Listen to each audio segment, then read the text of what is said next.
Bonjour à tous, aujourd'hui nous allons voir le polymorphisme. Alors polymorphisme, qu'est-ce que ça veut dire?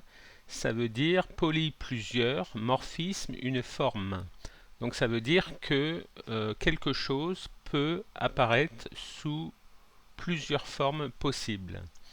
Alors pour cela, j'ai créé une classe forme, forme dans le sens forme géométrique. Donc cette classe a quatre propriétés: hauteur, largeur, des coordonnées x et y. J'ai une méthode dessine, pour l'instant qui ne fait rien. Je l'ai définie donc virtuelle pour pouvoir l'overrider et elle renvoie rien parce qu'elle est censée euh, dessiner une forme. J'ai également défini une méthode efface pour prendre un exemple. De la même manière, une méthode virtuelle qui sera overridée dans les classes dérivées. Donc ensuite, j'ai défini une classe rectangle qui dérive de la classe forme et qui va overrider, c'est-à-dire surcharger la méthode dessine qui vient de la classe de base forme. Donc qu'est-ce que je fais dans cette méthode? Eh bien, j'appelle ma classe de la base forme, je l'exécute, je ne passe aucun paramètre parce qu'elle ne prend aucun paramètre ici. Et ensuite, je fais un console writeLine. Donc c'est une application sous DOS et je dessine un rectangle. Donc ici, ce qui est sous-entendu, c'est que on mettrait le code qui est spécifique au dessin d'un rectangle, alors que ici, si on appelle la classe de base dessine, il faudrait mettre le code commun au dessin de toutes les formes. Donc je vais enlever les commentaires ici, voilà, également ici, comme ça on verra le passage de la classe de base et la classe dérivée. Donc ce qu'il faut savoir, c'est que euh, quand vous écrivez une classe dérivée, il faut mettre toutes les spécificités de cette classe qui ne sont pas dans la classe de base qui est ici, qui elles vont être communes à toutes les classes dérivées. Donc tout ce qui est commun à des classes, ben, c'est la hauteur d'une forme, la largeur d'une forme et sa position x et y. Donc ensuite, j'ai de la même façon écrit une méthode efface qui fait appel à la méthode efface de la base parent, qui exécute le code de la classe parent de la méthode efface, et ensuite, dans cette méthode, on va mettre toutes les spécificités pour l'effacement d'un rectangle. De la même manière, j'ai créé une classe triangle de la même façon qui dérive de la classe forme, qui override une méthode dessine et qui fait la même chose, qui va appeler la méthode dessine de la classe parent et ensuite va appliquer les spécificités du dessin ici pour la classe triangle. Et de la même façon, j'ai fait une classe cercle qui de la même façon appelle la classe dessin dessine de ma classe parent et ensuite applique les spécificités au dessin d'un cercle. Alors vous avez vu que j'ai overridé ma classe efface uniquement pour les rectangles. C'est un exemple. Donc là, je vais faire F5 pour... Donc avant d'exécuter, je vais vous montrer. Donc il y a plusieurs façons d'utiliser. Alors là, j'ai fait une petite erreur. Il y a plusieurs façons d'utiliser le polymorphisme. Alors, la première façon, ici, je vais créer une liste de formes que j'appelle dessin. Donc dans mon dessin, il va y avoir plusieurs formes. C'est une nouvelle liste. Et je dis sur cet objet, utilise la méthode ajoute, ajoute qui vient de liste. Et dedans, eh ben, dans cette liste, exécute-moi le constructeur de la méthode rectangle. Donc on va regarder rectangle, il vient ici. Je n'ai pas mis de constructeur comme vous pouvez le voir, donc Visual Studio va prendre le constructeur par défaut qui se nomme comme ceci. Donc il y a une abréviation, un code snippet qui s'appelle CTOR. Si vous tapez CTOR deux fois tabulation, vous avez le constructeur de votre classe qui se crée automatiquement. C'est plus rapide que de le taper à la main. Donc mon constructeur n'existant pas, il va exécuter un constructeur vide qui fait ceci, c'est-à-dire rien du tout. Donc il exécute le constructeur et il ajoute un objet de type rectangle à ma liste de formes. De la même manière, il va ajouter un triangle. Ensuite, il va ajouter un cercle. Donc là, mon dessin, donc là je vais mettre un point d'arrêt et je vais compiler. Et donc là, pour l'instant, rien ne s'affiche, mais on peut voir que dans dessin, j'ai deux objets de type rectangle et triangle. Et si je prends le premier, on voit que la hauteur, la largeur, les coordonnées x et y ont une valeur nulle parce que dans mon constructeur, je n'ai rien mis. Mais rien ne m'empêcherait de définir un constructeur correct, on va dire. Donc là, j'arrête mon programme, j'enlève mon point d'arrêt. Donc ensuite, il ajoute un nouveau cercle à ma liste de dessins. Et cette façon de dire ajoute-moi à ma liste un nouveau triangle, un nouveau rectangle, un nouveau cercle, eh ben, c'est du polymorphisme parce que je n'ai pas besoin de caster mon rectangle en forme. Pourquoi? Parce que mon rectangle dérive de forme.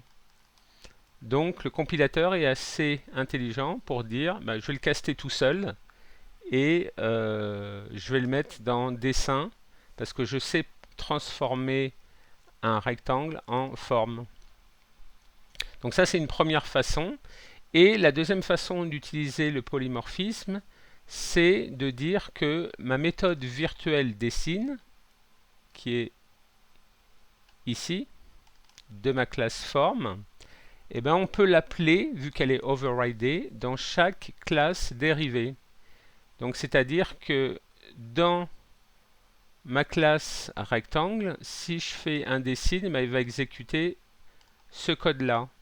Et donc, je peux dire que pour chaque forme f, dans ma liste de formes, eh ben, appelle la méthode dessine et appelle la méthode efface.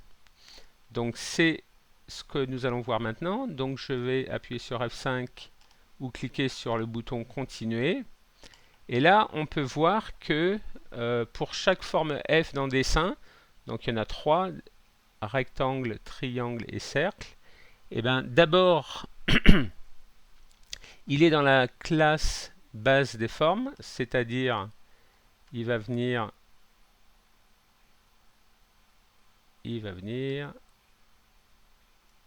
ici, rectangle, il appelle la méthode dessine. Qu'est-ce qu'il fait tout d'abord? il appelle la méthode depuis la base, c'est-à-dire la base parent c'est form. Donc il vient ici, il voit une méthode dessine et il dit on est dans la classe de base de form. Ensuite, je dessine un rectangle.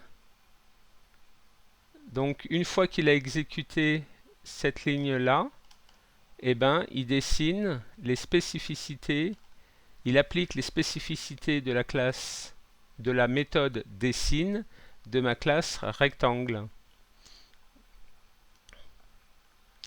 Ensuite, qu'est-ce qu'il fait? Il fait un f.efface. Donc, il va prendre mon objet rectangle. Alors, mon objet rectangle, vous avez vu que c'est le premier. Donc, il prend mon objet rectangle. Il va chercher la classe efface. Elle, qu'est-ce qu'elle fait? Eh ben, elle appelle la classe de même nom qui appartient au parent. Le parent, c'est form. Donc, il va dans form, il cherche une méthode efface, il l'exécute, et là, il est dans la classe de base des formes, c'est-à-dire ici. Donc ensuite, ben, il efface le rectangle. Ensuite, il va et il fait la même chose après avec triangle et cercle. Et vous avez vu que j'ai créé une méthode dessine et efface sur ma classe forme. J'ai créé une méthode dessine et efface sur ma classe rectangle, mais pas sur ma classe triangle et cercle. Donc quand il va l'appeler,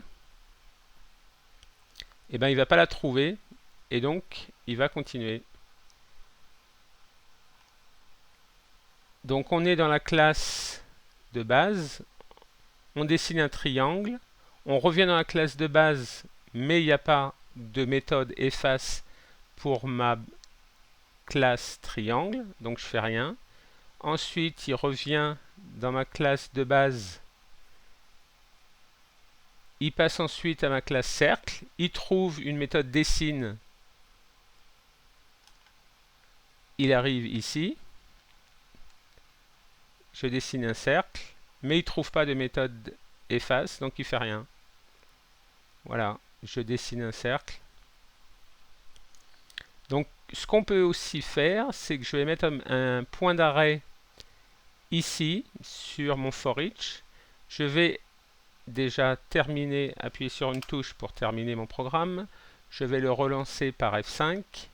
Et là, on va voir étape par étape. Donc je vais appuyer sur F11 pour voir chaque étape. Donc il commence mon for each pour mon objet dessin, ma liste de formes. Il dit que chaque élément va s'appeler F. F sera du type forme. Je commence par prendre mon premier élément de mon for each. J'applique la méthode dessine. Dessine me renvoie à ma classe à rectangle. J'exécute ma première ligne de ma méthode dessine de la classe rectangle. Je vois que je dois appeler la classe dessine de la classe parent qui est forme. F11. J'arrive sur ma classe parent de ma classe forme. Je fais un console writeLine. Je sors de ma classe. Je continue l'exécution de dessine sur ma classe rectangle. Et là, je dessine mon rectangle. Ensuite, je fais la même chose pour efface. Donc, j'appelle efface de ma classe forme. Je reviens à ma classe rectangle. J'efface mon rectangle. Je continue l'itération dans mon for each. Je prends l'élément suivant de type forme dans ma liste, dans mon objet dessin. J'exécute la méthode dessine. Donc j'appelle ma méthode parent. Ensuite je dessine un triangle. Ensuite, là ça va être intéressant, j'appelle la méthode efface de mon élément F. Donc là je suis dans ma classe parent. Je suis dans ma classe parent, je l'exécute et je sors tout de suite parce que je n'ai pas de méthode efface pour les triangles, mon deuxième objet. Je passe au troisième élément de ma liste de formes qui s'appelle dessin. J'appelle la méthode dessine de ma classe cercle. J'appelle la méthode dessine de la classe forme qui est la parent. J'exécute le parent. Ensuite, j'exécute les spécificités de ma classe dessin, de la méthode dessin de la classe cercle. J'appelle la méthode efface. La méthode efface existe dans ma classe parent, mais n'existe pas dans ma classe enfant, qui est cercle. Et ensuite, il n'y a plus d'éléments, donc je sors de ma boucle for each et j'exécute console read key. Donc à tout moment, on peut faire F5 pour continuer jusqu'à la fin, quand on est en mode pas à pas. Et vous voyez donc le résultat. Donc ceci était la vidéo sur le polymorphisme. Si vous avez aimé, vous pouvez vous abonner. Si vous avez des questions, n'hésitez pas à les poster. Merci et à bientôt.